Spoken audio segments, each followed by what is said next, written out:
इस वक्त बड़ी खबर आ रही है। कृषि मंत्री किरोड़ीलाल मीणा का एक बयान आया है, किसानों से धोखा बर्दाश्त नहीं होगा।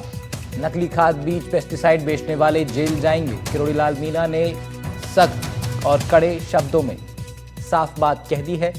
उनका कहना है पेस्टिसाइड बेचने वाले जेल जाएंगे, किसानों से किया जा रहा धोखा बिल्कुल बर्दाश्त नहीं किया जाएगा। किशनगढ़ मामले में भी एफआईआर दर्ज होगी, उन्होंने आश्वासन दिया है। युवा किसान संवाद कार्यक्रम में कृषि मंत्री किरोड़ीलाल मीणा पहुंचे थे। किसानों के साथ धोखा करने वालों को सख्त सजा दिलवाऊंगा, ये उन्होंने आश्वासन दिया है। अधिकारियों को भी इस बीच उन्होंने फटकार लगाई। दरअसल प्रदेश के किसानों के साथ धोखा करने वाले नकली खाद, नकली बीज, नकली पेस्टिसाइड बेचने वाले बख्शे नहीं जाएंगे।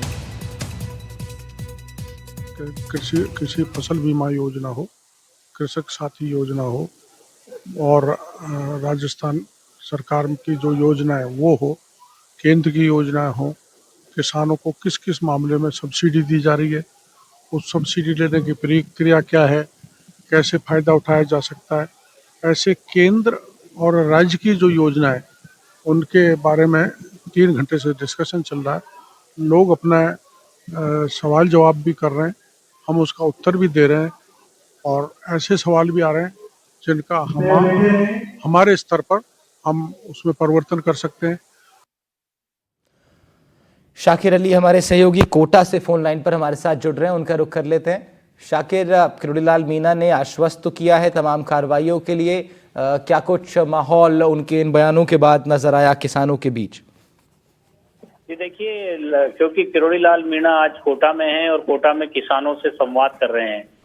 इस बीच जो है उन्होंने जो है कि राज्य और केंद्र सरकार की जो किसानों को लेकर के योजनाएं हैं उसके बारे में भी जो है सीधी जानकारी किसानों से ली। योजनाओं का लाभ किसानों को कितना मिल पा रहा है, किसानों ने भी बेबाकी से अपनी जो है बात कही, समस्याएं कही, तो इस पर उन्होंने अधिकारियों को मौके पर फटकार भी लगाई। वहीं जो योजनाएं हैं उनका ज्यादा से ज्यादा किसानों को कैसे फायदा हो, इसको लेकर के वो सीधे कृषि विभाग के अधिकारियों और किसानों के बीच में सेतु बन करके जो है बैठे रहे संवाद कार्यक्रम में, और उन्होंने जो है पूरे जो समस्याएं थी उसके बारे में भी जाना और समाधान कैसे होगा इसके बारे में भी जाना।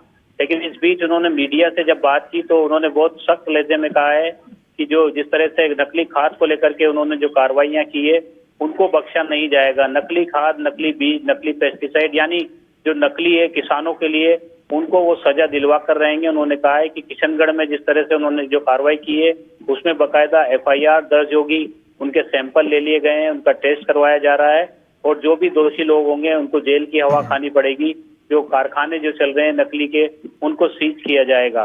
ये कार्रवाई जो है वो लगातार जारी रहेगी। उन्होंने ये भी कहा कि 4 महीने के अंदर नकली जो है उसका वो खात्मा कर देंगे। यानी जो इस तरह से जो शिकायतें उनके पास पहुंच रही है किसानों की तरफ से, उसके बाद वो लगातार कार्रवाइयां कर रहे हैं और ये जो कार्रवाई है ये भी लगातार जारी रहेगी, क्योंकि खाद के बाद बीज की भी बड़ी समस्या आती है कि नकली बीज भी किसानों को जो है कई बार किसानों से धोखाधड़ी होती है। तो ऐसे में उन्होंने साफ कहा है कि नकली बीज, नकली खाद और नकली पेस्टिसाइड बनाने वाले और बेचने वालों को बख्शा नहीं जाएगा। 4 महीने के अंदर जो है राजस्थान से जो है उनका सफाया कर दिया जाएगा। जी ठीक है, शुक्रिया शाकिर आपका तमाम जानकारी के लिए। शाकिर अली हमारे साथ जुड़े हुए थे, इस खबर पर दे रहे थे ज्यादा जानकारी। किरोड़ीलाल मीणा पहुंचे थे युवा किसान संवाद कार्यक्रम में।